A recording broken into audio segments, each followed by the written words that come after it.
Кинесара не садился на трон, его не избирали, по этой причине он собрал войска и хотел получить трон любой ценой. Автор, учи историю. Знаете, когда Российская империя на казахских землях начала убирать ханов и биев, на их место ставить своих старост, естественно, казахскому народу это не понравилось. Почему? Потому что ни один казах не позволит чужеземцу править на его исконной земле. И казахский народ решил поднять на трон Кинесара хана. Почему именно Кенесары хана? Потому что Кенесары хан был внуком Аблай хана, а также он был из рода Туре. Как вы знаете, все ханы казахов были из рода Туре, то есть чингизидами.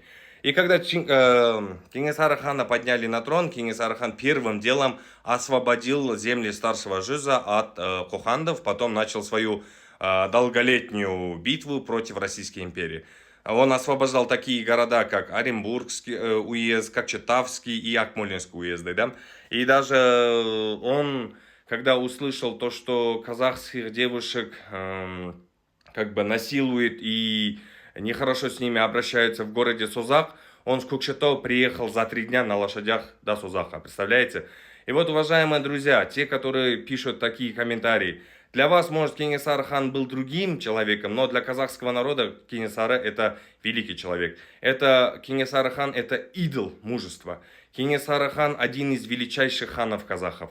И да, я вас с одной стороны понимаю, потому что в советское время вас учили то, что если человек не поддерживал Российскую империю и если тем более воевал против Российской империи, он считался для них как бы разбойником, плохим человеком. Но, увы и ах, для вас Кенесары это великий хан казахов. И я вообще скажу вам больше. Если бы Кенесары был таким, как вы его описываете, казахский народ не восхвалял бы его, как сейчас.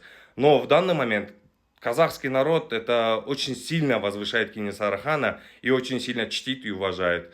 И, уважаемые друзья, я вообще предлагаю поставить памятник в городе Петропавловск, либо же в городе Павлодар именно Кенесары хану, потому что он свою молодость провел именно в северных частях нашей страны. Так что, уважаемые друзья, не надо нести пургу. Кенесары хан это последний хан казахов, которых избирали именно казахи. Удачи, пока-пока.